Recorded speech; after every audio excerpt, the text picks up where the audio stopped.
with you. Uh, a few thoughts. I think Mr. Rao very succinctly talked about the fact that we are living in very interesting times.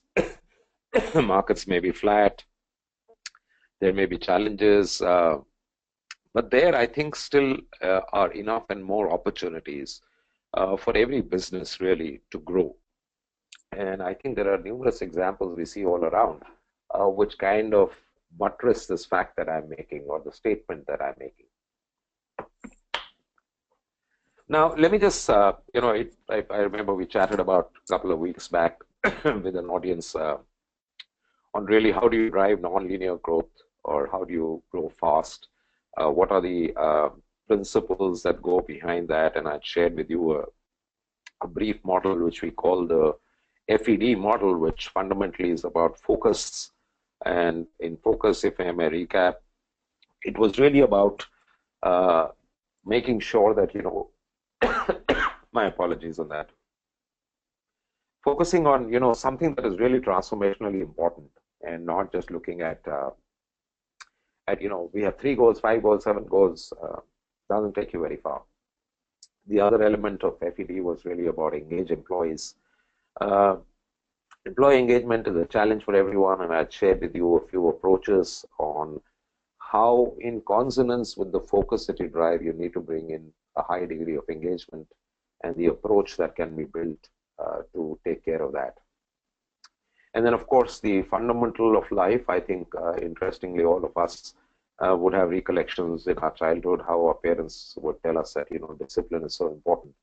I dare say that's, I think, one of the most critical pieces of driving business excellence. But, with all that said, how do you really start looking at what are your opportunities in the market? And I think this is a topic which seizes companies all the time. I have seen various shades, and I think we will expose a few of those during our discussion today. But we all see various different, positions across the spectrum of how companies and how organizations are looking at this. But more importantly, how do you identify revenue opportunities? So, this topic can become a little bit of an academic topic. So, I'm not going to focus really on the academic elements of it, but I'm actually going to try and use a real life case approach, which we had worked with, and share with you how segmentation can actually start showing up your market in a totally different position. So before we begin, let me just share with you a very interesting view. And I hope you can see the beauty that I see on the screen right now. Since it's a one-way communication, I can't ask you to guess what it is, but let me tell you, this is a road somewhere in the Ladakh region ahead of Leh. And it's a very beautiful road, and you can see, I think that's one of the most stunning and most breathtaking drives that you can take if you are a driving aficionado. But why do I bring this up from a segmental perspective? Well, very simply, because let's say if I were to say that, we are sitting in Delhi or Bombay or wherever, and we want to plan a road trip to Leh or Ladakh, how would we go about doing that? I'm sure we'll look at what is the route that we got to take. Now, you will not just say, okay, this is the route that I have to take. You will start analyzing the route on a few different parameters. The first couple of 100 kilometers that you'll be driving will probably be in plains. You'll start hitting the foothills of the Himalayas, and then you'll start your climb. If you can take the Srinagar route, you can take the Manali route.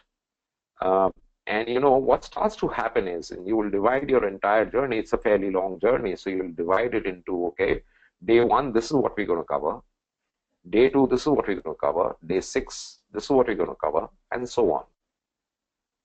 Very clearly, as you start getting into the Leh region, we all know that it's rarefied atmosphere, and there is the road conditions. While this road looks fairly good, there are lots of patches in that terrain where the roads are fairly in bad conditions. These are mountain roads. They are iced for most of the year. They're open for being motorable only for a short part of the year. So you will start looking at, oh, in this section, probably we need to carry an extra spare, right? As we get into the hills, we will start looking at, especially the higher altitudes, we will need to carry a couple of oxygen cylinders. A lot of places you may not get fuel, so you will start carrying in extra jerry cans. Some places food and supplies may not be available, so you will need to stock up. How is that relevant to our topic at hand?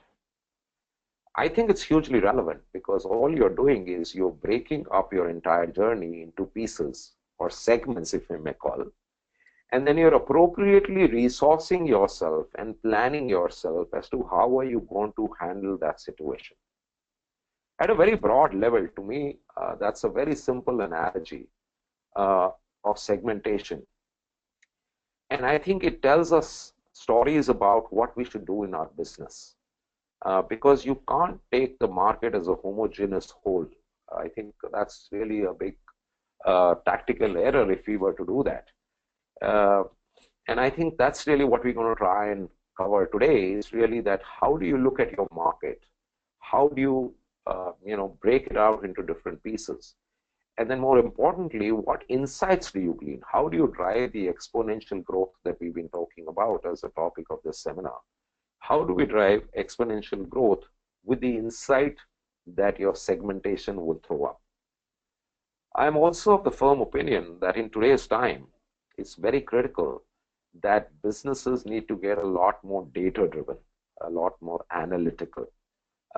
There is this huge buzz around, data analytics and big data and all those kind of things.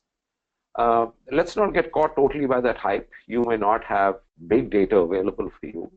You may not require a new analytics engine in your business. Some of you may, some of you may not. However, there are various ways that you can still achieve the same insight of your market and thereby expose market opportunities.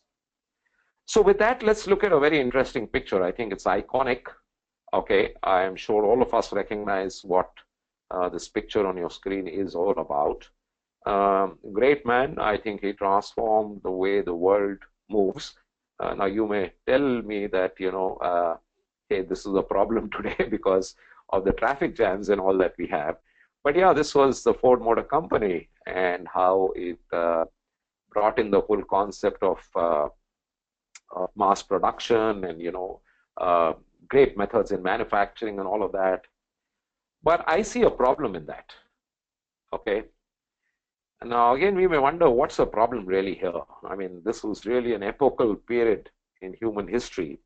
Man suddenly moved away from the horse or animal transport and suddenly could traverse long distances, and it put mankind on a different trajectory of evolution. But there is a problem here, okay? And the problem is simply, this is what Mr. Ford did say.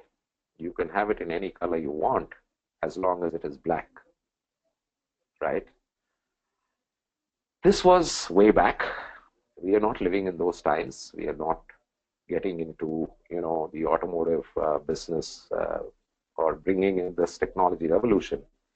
But this actually brings out a very, very simple view to you. We know what the automotive market is and where the automotive market started. Worked very well for the Ford Motor Company in its early days. But I'm sure if you look at the stable of products that the Ford Motor Company takes to the market today, it's a very, very different product. And I think that's really the whole thing about segmentation, right? This is one extreme. Let me also say there are other extremes as well, right? Since it's Friday, I think I can take the liberty of getting this view. This is the other extreme of segmentation. Friday evening, we are all looking forward to a good weekend ahead. So I'm sure that picture really interests you of what I've got down there. October coming up, and October Fest is going to be around. That's another interesting thing that's going to happen. But more importantly, look at this market as a whole.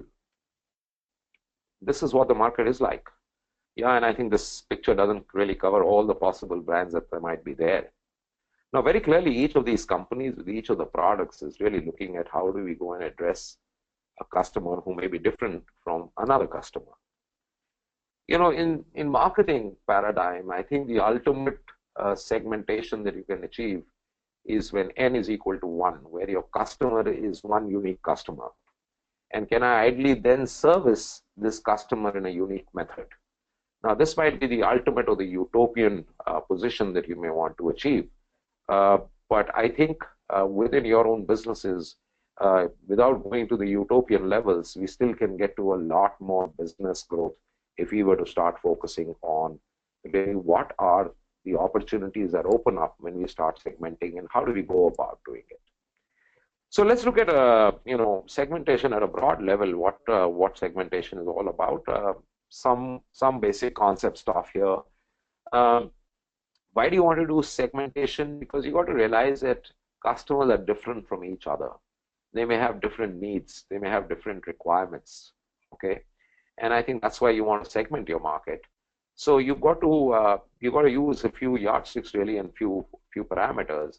So very clearly, you got to know who your customer is. I think that's the most critical thing in terms of running any business. Very often, companies may end up mistaking the fact that the customer is one homogeneous mass, but it certainly is not.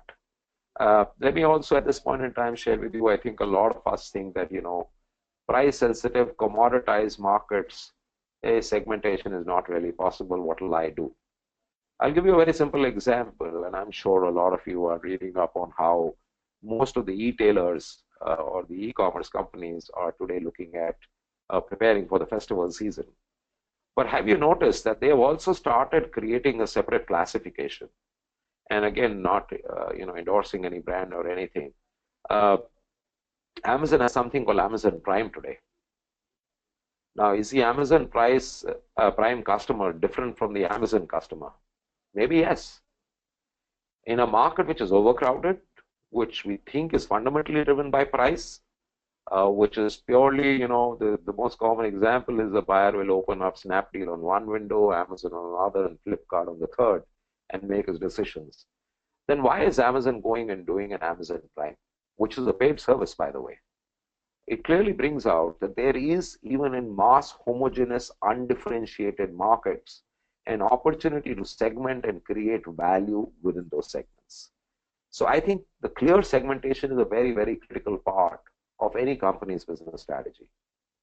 Then, of course, basis the segmentation, you will look at what is the opportunity that sits in there.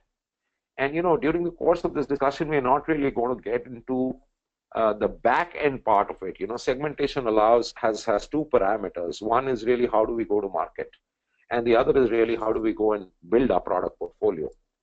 Since here we are talking about how do we grow our revenue exponentially, we're going to focus really on the front face of it and really not the product innovation part of it, which could be a topic for another discussion. But you've got to really look at it. If I'm segmenting this market, how large is this market? What is the size? What are the dimensions? How can I reach this market? Yeah, knowing that there is a market out there, but not defining what are the vehicles that are going to take us into that market doesn't take you very far. So I think the other element you need to look at is what is the addressability or accessibility of this market? How are we going to do that? And then, of course, with all this insight, you then start saying, how do we make our value proposition to this segment? Every segment has different needs, and therefore very different value propositions may need to be defined depending on which business you are in. So that's really what, and then of course how you're going to resource your business. That's very, very critical. How many people are we going to put, which is the biggest segment of our market, what is the coverage, the penetration that we've done. And we're going to dive into that. As I said, I'm going to use a case study model really today to drive home the fact that, huge revenue opportunities are sitting the moment you start exposing your market through a segmentation approach. Conventionally, we use a lot of different methods to segment a market. But if I were to look at it, some usually common approaches are really in terms of the potential, what are the behavioral basis for segmentation of the market. This could be, the buying behavior of the customer, The high-end market might have a different behavior, and you might need to position your value slightly differently there. Um, there is obviously the demographic, which I think in India, everyone's got to be very, very conscious of that. We are a very young nation, and I think the bigger market opportunities lie in the younger generation. So you've got to understand what is the behavior, what are the behavioral attributes of this demographic as well. So, all of these start building up into each other. And please don't make the mistake of thinking that the millennials are all in one category. Within the millennials, you will find that there are significant differences. I'm sure all of us on this webinar right now who have children would recognize that, a 18-year today thinks very differently from what the 14-year at home thinks. And, that difference is very pronounced compared to what the 18-year now was behaving when he was 14 years old. So you're seeing significant shifts happening very, very rapidly in the market, which means that your demographic splicing may need to be very, very fine. Now, obviously, I'm not recommending in any manner that you get caught by this whole analysis parameter, because it can lead to paralysis by analysis.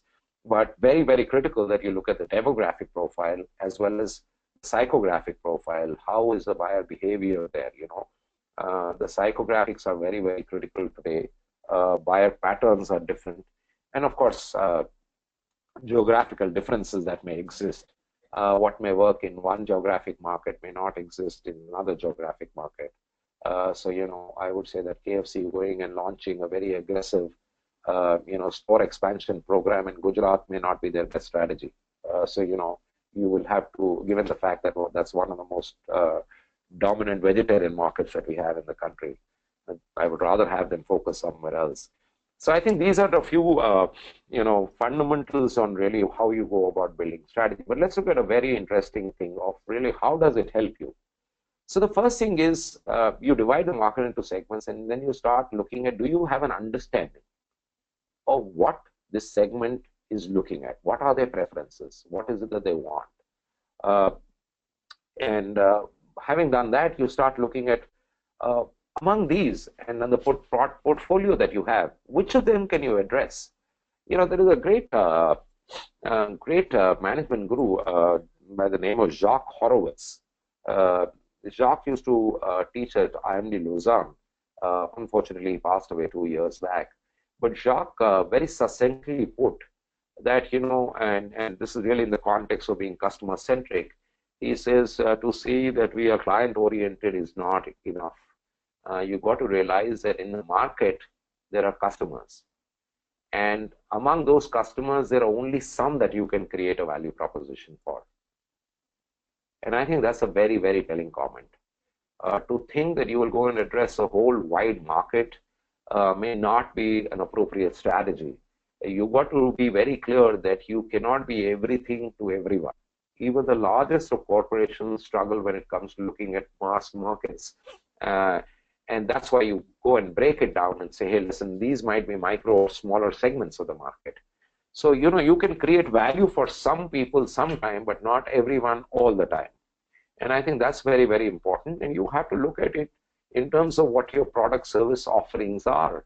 Who is my addressable market? Among all these segments that may exist, can I go and address everyone? Or is it that I want to be very focused? And again, I go back to what we talked in our first webinar series in terms of driving organization effectiveness, that you've got to have that clear focus. So this is a key element of saying, how do I, which is the market that I'm going to go and address? And then the third thing is, with this, what are we going to do? How are you going to go about targeting them, right? What is it that your tactics, strategies are going to be? And then you define your org structure and your go-to-market and your business plan and your promotion plans with all this intelligence in mind. So that's a little bit of a, concept perspective of it. Let's start diving. And again, like in the last time, I think I'm going to spend too much time in the presentation. I'll be more keen to take questions. But this is a great example. And for those who were there on the last webinar, I'm sure you know my fascination with this company, and I'm sure all of us are quite fascinated.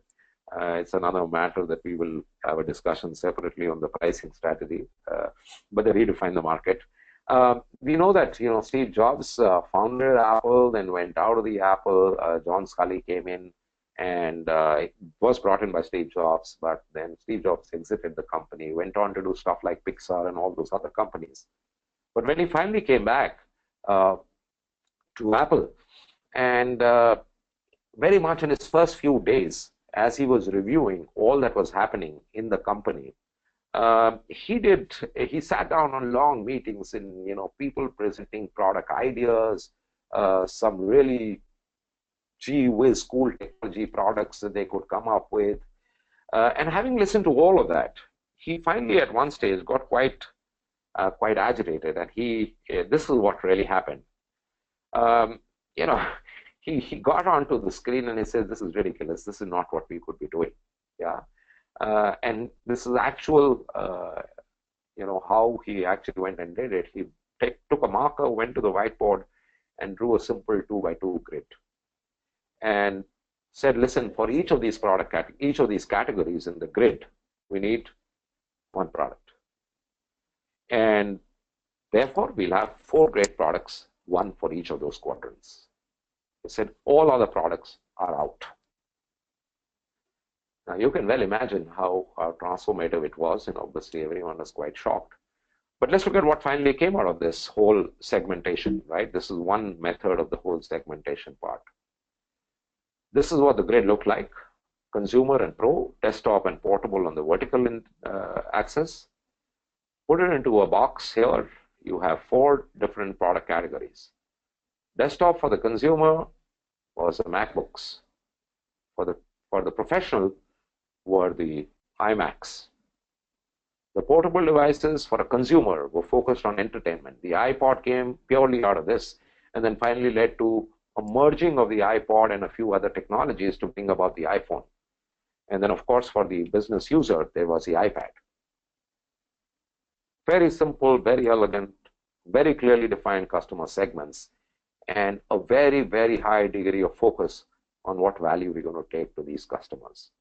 I think this is a brilliant example of customer segmentation. Apple always defines simplicity as its hallmark, and I thought this was very, very apt for me to share with you of what is it that segmentation can do. Now let's look at how does this work out really. So how did they segment this out? So on the one axis, they really took price. It's not that they said that everything is going to be, super premium or whatever. Their products are categorized on a price, segmented on a price matrix as well. The other was really what is the value you're going to derive out of it. And then third, and importantly, was really the aspirational value of the products. And that's how they really created those, taken the company to where it is, right? And, huge, I remember last time how the revenue growth of this company has come up purely because of focus. And if you look at it, they basically took the category, they took the demographics, which is a user, it's a professional or a consumer, and they took another attribute in terms of what is it that the customer really wants to do with it. And there you had the whole Apple model of what they want to do. So this is really a great example of how the product will meet the category requirement as well as the demographic requirement of these different users. And there are very interesting examples even if you look at it in our world today. Till about a few years back, we've seen, and I think technology is a great disruptor as well as an enabler in terms of market opportunities. I mean, look at this whole recently evolved hotel chain called Lemon Tree. Now, you'd be surprised that, while they were very clear they were going after the budget traveler, they segmented the market further. So I don't know how many of you are aware, but Lemon Tree also has another brand which is called Red Fox, which is actually priced below the Lemon Tree brand as well. And I can go on and looking at the various different examples. One of the largest automotive companies in our country, and I had the opportunity of working with them on some of their business plans a few years back, it's very clear that they want a product at every 50,000 rupee price slab. Their segmental analysis shows that there is customer sensitivity, which may cause swings at every 50,000 rupee levels. So they're very clear that they want their product portfolio to have offerings which will be at 50K price differentials. Great examples again, right? But we got to see again going in terms of how do we enhance revenue out of this. And I think I'm going to dive into a quick the case that I was talking about. Now, this is out of our experience of working with an organization, a very large publishing organization, education publishing organization. Let me be specific about that.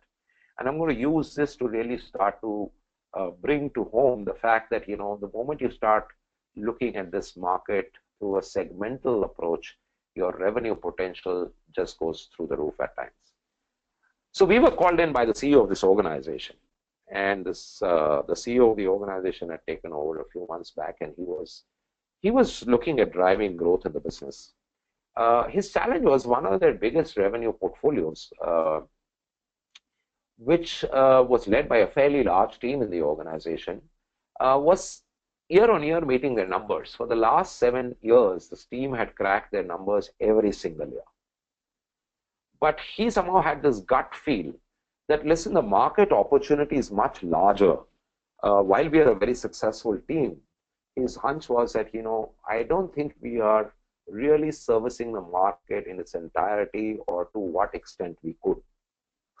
So this was the charter that we were given in terms of saying, hey, help us find what is there in this market and, how do we go about doing this? Like I said earlier, I think data analytics is a very critical thing. And I think we used a data-based approach working along with their team to really start analyzing this market, just so that you have a slightly more acute understanding of what we're talking about here. So this is a company which had, if you were to look at this K-12 market, okay, sorry, I'll just go back and tell you. K-12 is basically kindergarten to 12th, right? They had a digital platform as well, which had digital classes. We all know about smart classes and all of those kind of things. They had an online education business as well as a higher education business. Our charter was really to look at the digital and the K-12 business, which was one complete pillar, because even the smart class business is targeted in the K-12 segment. So we didn't really look at the online and the higher education for this particular project. But we said that, okay, let's start diving into this market and say what it is. What is the market that is there for the kindergarten to 12? So very clearly, one attribute that you can look at is that there are lots of different boards that are there. There is the ICSE board, there is the CBSE board, there are state boards. The IB programs are becoming quite popular in the market today. A lot of parents are really looking at getting their children the international baccalaureate programs. And then, of course, there are a few other, platforms that may exist there. So very clearly, if you were to look at what they had to offer, we first looked at narrowing it down and saying, what is it that we can do with this? So what is the addressable market out of these 5 different segments that they may be existing in the market? Looking at the portfolio, we came to the very clear position that, it's only the ICSE and the CBSE markets that are open to the company. This is something that the company obviously was doing because it knew the titles, all of these are guided by the boards, what kind of content needs to be built into it, and, it has to be aligned to the board syllabi.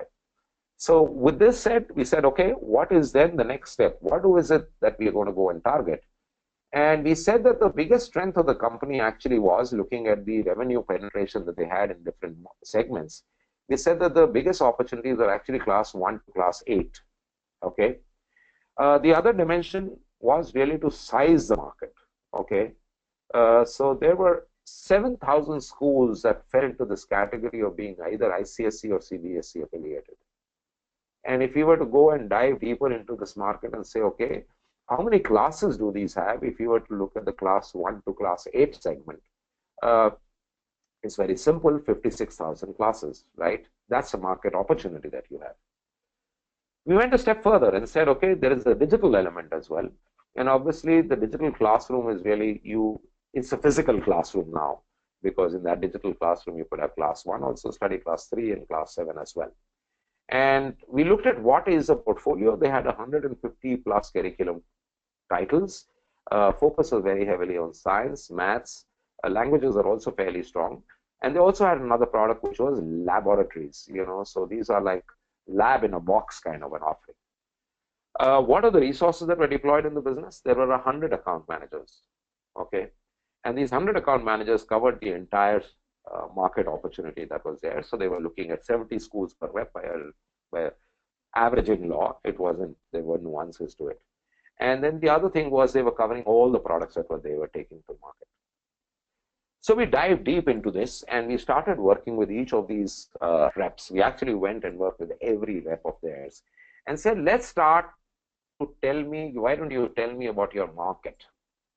And the first segmentation that we started doing for them was, how many number of schools have you penetrated in each geography and sub-geography? So this, for example, what you see is a view of the Gujarat territory. The sales manager 1, 2, these are the sales managers in the region. What are the penetration that they have done in every location? Very clearly what stands out is Ahmedabad and Rajkot were very highly penetrated market. The others were very skimmed markets, right? So it's starting to immediately tell you a little bit of a story. And I'm not going really here on the performance issue of people and, with the sales manager 1 had only 2 schools which he had penetrated, or, sales manager 6 had pretty much none. He was a new hire who had come at that point in time. That's really not the objective here. The objective here is really to start seeing, where is my market opportunity? So this throws to you one view of what is your business opportunity. We didn't stop there. We looked at, let's go a little deeper. And now look at what are the titles that you offer. And let's start mapping them out to each of these schools that you are addressing. And this is what starts to emerge out of that, that if I were to look at Ambe School, I know the fonts might be very small for you to read, but don't you worry on that. If I look at Ambe School, I have penetrated with just 1 title. Right? However, if I look at Anand Niketan, I have actually 2 titles in which I have penetrated with. So this is now starting to show up a landscape of a market, which is very different from just looking at the numbers and the achievement and those kind of things. This is not the end of it all. We dived in and looked at another view of this market. We said, what is the revenue penetration that we have done? So what is the revenue yield that I am getting out of this market? Which school, what is the revenue potential or yield that I'm getting? Now, this again starts showing up very, very interesting things, that you see a lot of red spaces, which is 0. If I go back in the previous one, you see a lot of dashes. That's again revenue opportunity. If I go back to even the previous one, you can see there are lots of places that we haven't covered a lot of schools. So if I were to start looking at this, it's giving me a very, very different view of my market, of what is the opportunity sitting out there. Oh, we are covering our market very well. You go to any sales organization, they'll say, hey, we are doing a great job. We are running around. We are covering. We are very busy. We have these repeat customers coming in. We did a new school acquisition, all of that. That's all good. But is that feel good, or is that really backed by data? And this is really starting to show you what the data is telling you. And remember, data always tells you a story. It depends on whether you want to look at it. And then once you've looked at it, what is the action you want to do with that? So this is what, in fact, we did it in another quadrant, but for our purposes right now, we looked at a few other aspects. What is the kind of relationship you enjoy with the school? So, do you know the board of trustees and the principal? And the head of the department. So if it's mathematics, do you know, or the science department or whatever? We looked at that aspect as well. And we actually mapped it down to say, hey, this school you have great relationship, but your penetration is what? And we looked at that view as well. But that's getting more granular. Now, what was the overall opportunity map that emerged out of this? This was the first view we saw. We overlaid that with the second view. We overlaid that with the third view. And what started to emerge was that there were huge amount of white spaces that exist. And we realized that it's not that you need to do anything dramatically different, but you could actually just say that if we were to increase the yield from 15 to 20 for each of the sales manager, increase will be applied a formula of 1. Okay, we said increase transaction in the relationship schools from 1 to 2. So if I have these high relationship schools that I have, and I'm doing 1 transaction, can I go and do another transaction with that school? The whole premise being, if you have the leverage of mapping the organization and the relationship, penetrating with another title should not be that difficult. Look at how do we do the digital penetration. The map clearly showed which are the exposed markets where we haven't covered. And then we said from the pure publishing and book business, target one subject, one lab, and one digital class in 15 schools per territory. That's all we did. Fairly simple. And we could clearly show to the sales organization and the sales leadership, here are your opportunities. Part of the project, we actually went a little further and we did some forecasting methods for them and some, revenue estimation methods. But from the purpose of the segmentation, this straight away brought out that while the team was hugely successful, they were doing a great job, they were meeting the numbers year after year after year, this segmentation throughout the view that all this is good, but we are barely scratching the surface of the market. Which for the CEO was validation of his gut feel that, listen, we are undercovering the market. We are not exploiting the potential. Now, as business leaders, all of you know that if markets will not wait for you, if you don't move in, somebody else will. And I think this data-driven analytical approach starts to help you bring out these huge segmental opportunities that exist in each of your businesses, I dare say. Yeah, it is just knowing what to look for and where to look for. Take a grounds up view. This is purely built grounds up, right?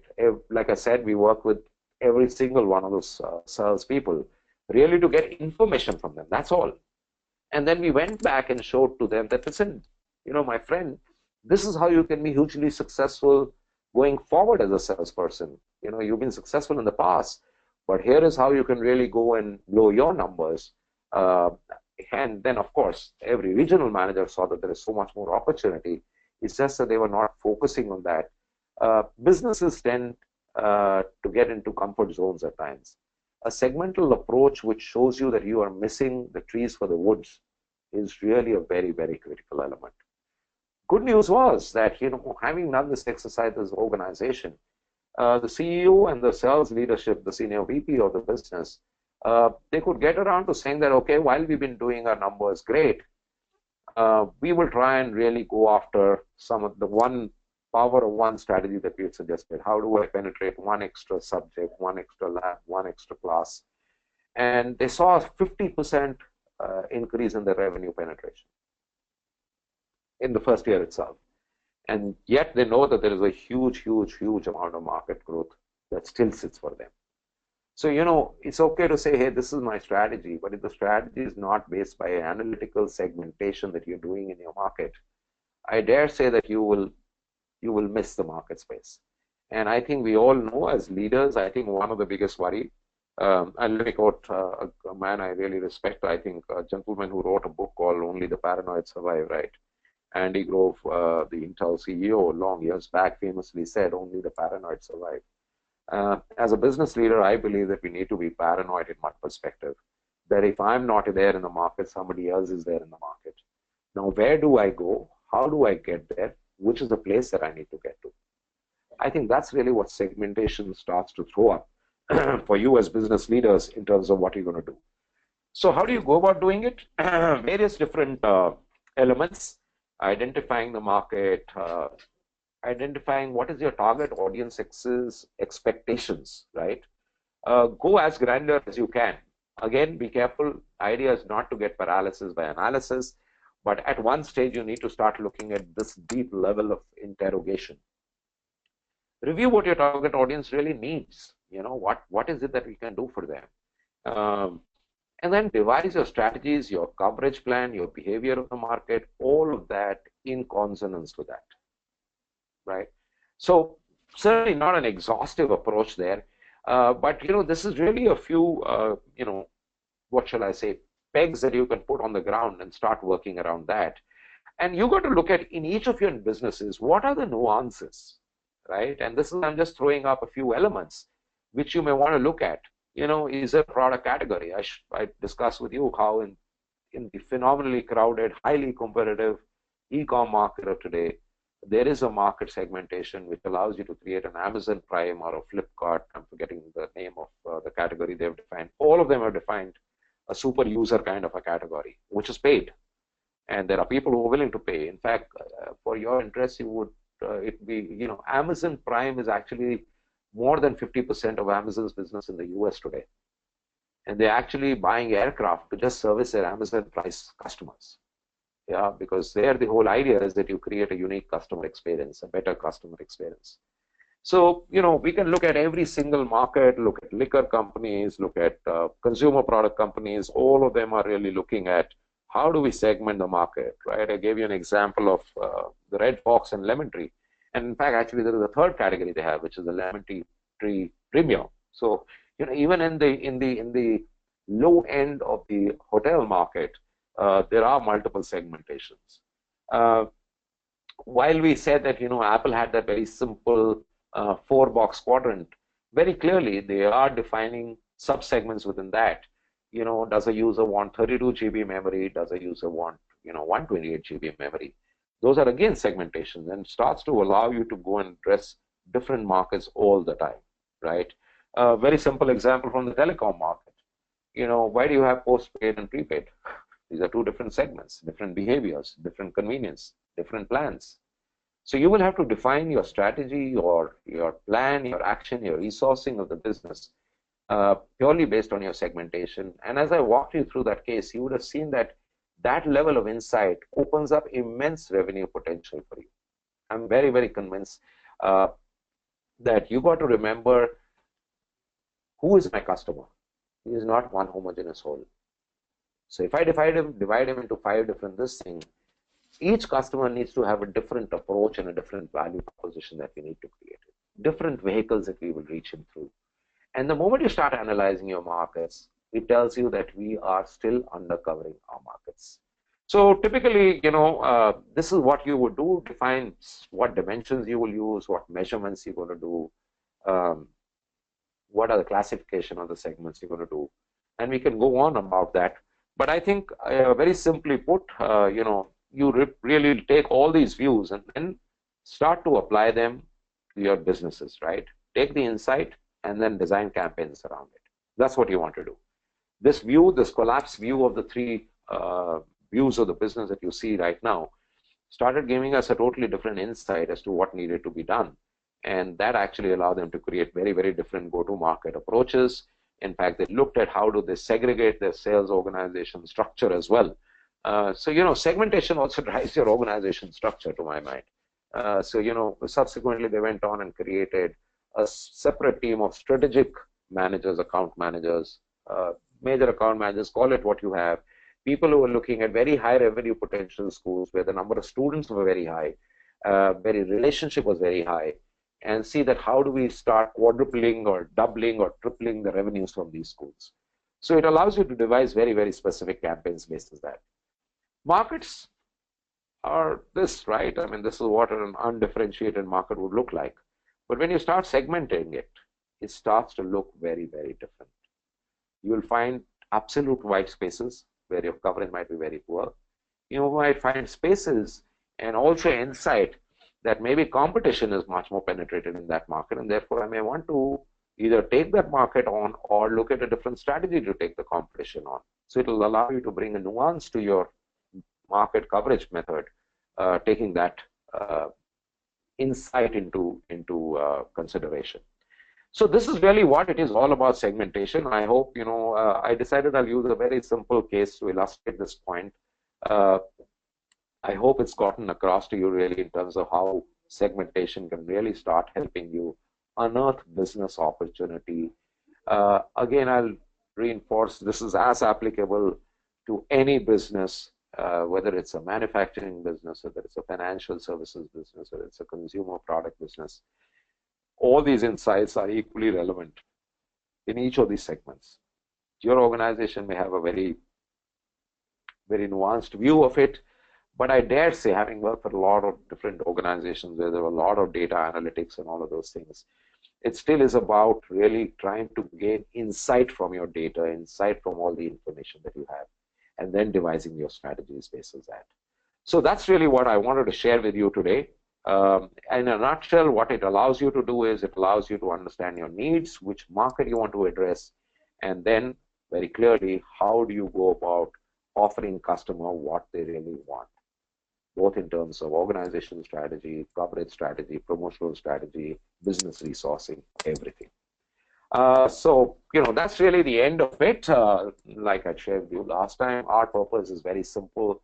We look at, to our belief system, it is really that, every business is there to serve customers, and, end of the day, the results count. That's really what markets look at, what people within the organization look at.